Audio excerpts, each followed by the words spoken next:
ఈరోజు కుప్పంలో జరిగినటువంటి మున్సిపల్ చైర్మన్ ఎన్నిక నిజంగా చాలా అనైతికం. ప్రజాస్వామ్యానికి ఈరోజు మచ్చ తెచ్చేటటువంటి ఒక బ్లాక్ డేగా దీన్ని పరిగణించాల్సిన అవసరం ఉంది. మనం స్వయాన చంద్రబాబు నాయుడు గారు ముఖ్యమంత్రి, ఆయన ఎమ్మెల్యేగా గెలిచినటువంటి కాన్స్టిట్యున్సీ కుప్పం. ప్రజాస్వామ్యాన్ని ఇక్కడే పరిరక్షించుకోలేకపోతే రాష్ట్రం మొత్తం మీద ప్రజాస్వామ్యాన్ని ఏ రకంగా పరిరక్షిస్తారని ప్రశ్నించాల్సిన అవసరం ఉన్నటువంటి రోజు. వైఎస్ఆర్సీపీ పార్టీకి 18 కౌన్సిలర్ల బలం ఉన్నప్పటికీ ఈరోజు చైర్మన్ ఎన్నిక అని తెలిసిన వెంటనే గడిచిన 4 రోజులుగా ఎన్ని రకంగా బెదిరించాలో,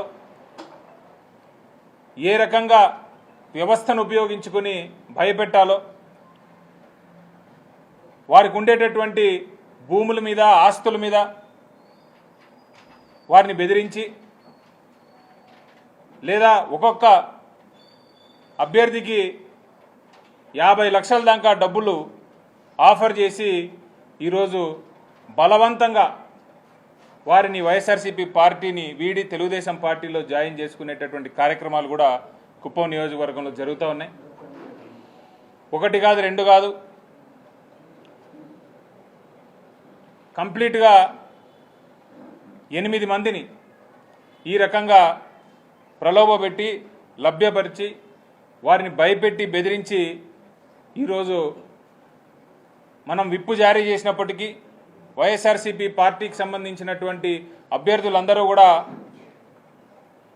మన పార్టీకి చెందినటువంటి వ్యక్తిని గెలిపేయమని బీఫామ్ ఇచ్చినప్పటికీ, విప్ ఇచ్చినప్పటికీ కూడా విప్పును ధిక్కరిస్తూ ఈరోజు 8 మంది అభ్యర్థులు మనకు అగెయిన్స్ట్గా ఓటు వేయడం జరిగింది.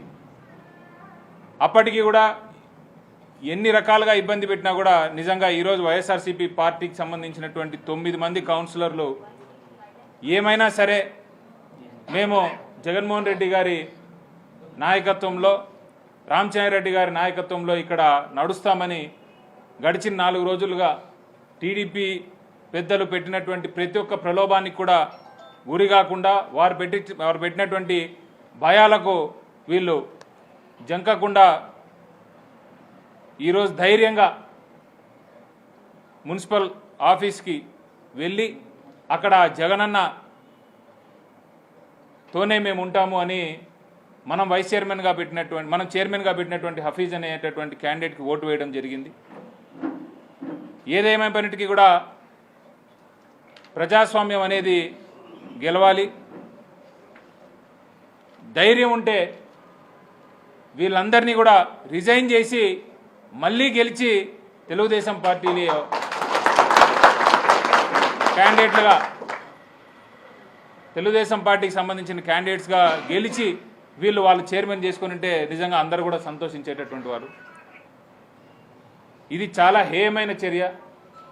మరి జగన్మోహన్ రెడ్డి గారు గెలిచినప్పుడు 151 సీట్లు వచ్చినప్పుడు 17 మంది ఎమ్మెల్యేలు పార్టీ మారి నీ పార్టీలోకి వచ్చేస్తానంటే ఆయన మీరు రిజైన్ చేసి మళ్ళీ కంటెస్ట్ చేసి రాండి అని చెప్పినాడు. అలాంటి కమిట్మెంట్ ఉండేటటువంటి, వాల్యూస్ ఉండేటటువంటి నాయకుడు వెనకాల ఈరోజు మేమంతా ఉన్నామని చెప్పి మాకు కూడా చాలా గౌరవంగా ఉంది.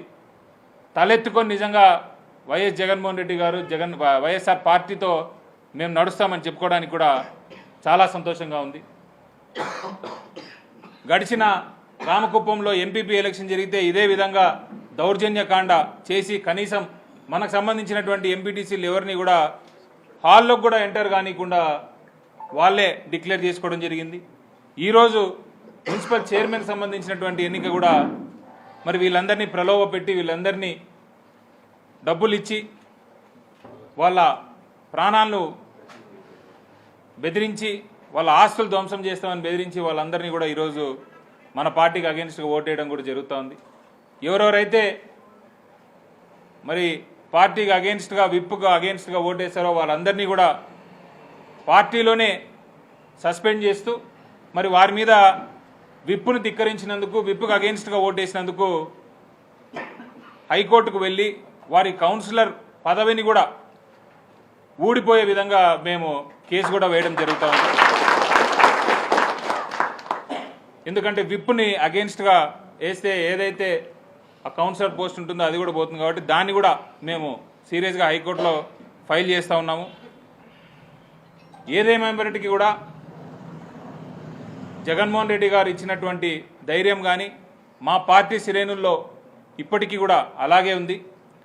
రాబోయేటటువంటి ఎన్నికల్లో మళ్ళీ కుప్పం నియోజకవర్గంలో ప్రతి ఒక్క వైఎస్ఆర్సీపీ కార్యకర్త కూడా రెడీగా ఉన్నాడు జగన్మోహన్ రెడ్డి గారికి సపోర్ట్ చేయడానికని. ఈరోజు మాతో పాటు ధైర్యంగా నిలబడినటువంటి ఈ 9 మంది కౌన్సిలర్లకి కూడా వైఎస్ఆర్సీపీ పార్టీ తరఫున మేమందరం కూడా చేతులు జోడించి వీరందరికీ కూడా నిజంగా ధన్యవాదాలు తెలియజేస్తాను. ఎందుకంటే 4 రోజులుగా నేను కూడా వారితోనే ఉన్నాను. ఏ రకమైనటువంటి ఇబ్బందులు పెట్టినారు, ఏ రకమైనటువంటి బెదిరింపు ఫోన్ కాల్స్ వచ్చినాయి అనేటటువంటి విషయం పర్సనల్గా మేము కూడా చూసినాం. ఎంత ప్రయత్నం చేసినప్పటికీ కూడా ఇది అనైతికంగా గెలిచినటువంటి విజయం కాబట్టి దీన్ని మేము హైకోర్టులో ఎటువంటి పరిస్థితుల్లో కూడా ఎదుర్కొంటామని తెలియజేస్తూ ఈ 9 మంది కౌన్సిలర్లు ఎవరైతే ఉన్నారో మున్రాజ్ గారు, నాగరాజ్ గారు, జయంతమ్మ గారు, మంజుల గారు, మమతా గారు, హఫీజ్ గారు, రాజ్ కుమార్ గారు, మాధవ్ గారు వీరందరికీ కూడా మరొకసారి పార్టీ తరపున, నా తరపున, అందరి తరపున కూడా ప్రత్యేకంగా ధన్యవాదాలు తెలియజేసుకుంటూ టీడీపీ వారి అందరికీ కూడా ఒకటే ఒక్క విషయం మా పార్టీ తరపున తెలియజేయాలనుకుంటున్నాను. రేపొద్దున ఎన్నికంటూ వచ్చిన రోజు నిజాయితీగా, నిబద్ధతతో కొట్లాడడానికి లేదా ఫైట్ చేయడానికి ప్రయత్నం చేద్దాం. అది జరిగిన రోజు ప్రజల మనసులో నిజమైన లీడర్ ఎవరు అనేటటువంటి విషయం బయటపడిపోతుంది. అధికారం ఎల్లకాలం ఒకరి వైపే ఉండదు.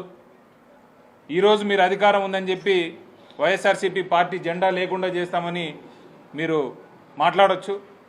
కానీ జగన్మోహన్ రెడ్డి గారితో ఇక్కడ ఉండేటటువంటి ప్రతి ఒక్క కార్యకర్త కూడా ఉండడానికి, వైఎస్ఆర్సీపీ జెండా మోయడానికి నాలాంటి వేల మంది సైనికులు కుప్పం నియోజకవర్గంలో ఉన్నారనే విషయం మీరు గుర్తుపెట్టుకున్నారని కూడా తెలియజేస్తూ మరొకసారి ఈ విజయాన్ని వారు సెలబ్రేట్ చేసుకోవచ్చు. ఈ విజయం వాళ్ళు నిజాయితీగా గెలిచినామని వారు అనుకోవచ్చు. కానీ కుప్పం నియోజకవర్గంలో ఉండే ప్రతి ఒక్క వ్యక్తికి కూడా ఇది ఎంత అనైతికమైనటువంటి విజయం. కేవలం దీన్ని వాళ్ళ ఈగో సాటిస్ఫై చేసుకోవడానికి కోసమే మాత్రమే ఈ ఎలక్షన్ పెట్టి మళ్ళీ దాన్ని గెలుచుకోవడం జరిగిందని కూడా తెలియజేస్తుంది. Thank you. సార్, ఈరోజు ప్రజాస్వామ్యాన్ని కూనీ చేసే విధంగా ఈరోజు కుప్పంలో మున్సిపల్ ఎలక్షన్ జరిగింది. ఈ విధంగా చూడాలి. లాస్ట్ టైం ఎంపీపీ ఎలక్షన్ జరిగినప్పుడు కూడా ఏ రకంగా మా పైన వైఎస్ఆర్సీపీ పార్టీ పైన దాడి చేసి ఎలక్షన్ చేసుకున్నారనేటటువంటిది మనందరికీ తెలిసినటువంటి విషయమే. మరి ఈసారి అలాగే జరుగుతుందని మాకు ముందే తెలుసు కాబట్టి మేము మళ్ళీ హైకోర్టుకి వెళ్ళి మాకు ఖచ్చితంగా ఈసారి పోలీస్ ప్రొటెక్షన్ ఇవ్వాలి, లేకపోతే మేము కనీసం లోపలికి వెళ్ళేటటువంటి పరిస్థితి కూడా లేదు అనేటటువంటి విషయం గౌరవ హైకోర్టు దృష్టికి తీసుకొని వెళ్తే వారు ఎస్పీ గారికి, డిఎస్పీ గారికి ఖచ్చితంగా ప్రొటెక్షన్ ఇచ్చి తీసుకొని వెళ్ళాలి అని చెప్పారు. కాబట్టే ఈరోజు పోలీస్ ప్రొటెక్షన్ ఉంది కాబట్టే మేము లోపలికి వెళ్ళగలిగాము. మరి పోలీస్ ప్రొటెక్షన్ లేకపోతే కనీసం మమ్మల్ని లోపలికి కూడా అడుగుపెట్టినిచ్చేటటువంటి పరిస్థితిలో ఈరోజు ఇక్కడ రాజకీయం జరుగుతూ ఉంది. ఇది మంచి పద్ధతి కాదు. రేపు పొద్దున ఎప్పుడు ఇలాగే ఉండదు. రేపు పొద్దున మా టైం అనేది కూడా ఒకటి వస్తుంది అనేది గుర్తుపెట్టుకోమని తెలియజేస్తాను. అంటే 50 లక్షల వరకు కూడా కౌన్సిలర్ నుంచి గెలిపించుకున్నారు. అంటే ఏదర్ భయపెట్టు లేదా వాళ్లకు డబ్బులు ఇచ్చి లోబట్టు అనేటటువంటి పనిలోనే ఈరోజు టీడీపీ పార్టీ ప్రవర్తిస్తూ ఉంది. ప్రతి ఒక్క కౌన్సిలర్కి దగ్గర 50 లక్షల దాకా డబ్బులు ఇచ్చి వాళ్ళని ప్రలోభపెట్టి కొంతమంది మా క్యాంపులో ఉన్న వారిని కూడా ఫోర్స్ఫుల్గా ఈరోజు పొద్దున వాళ్ళని లిఫ్ట్ చేయడం కూడా జరిగింది. మరి ఇది మంచి పద్ధతి కాదు. డబ్బులు తీసుకొని ఆ పక్కకు వెళ్ళిపోయి పార్టీని మోసం చేసేటటువంటి వాళ్ళు ఏ పార్టీలో ఉన్నా కూడా వారికి ఆ భగవంతుడు అనేటటువంటి ఖచ్చితంగా శిక్షిస్తాడని కూడా చెప్తారు.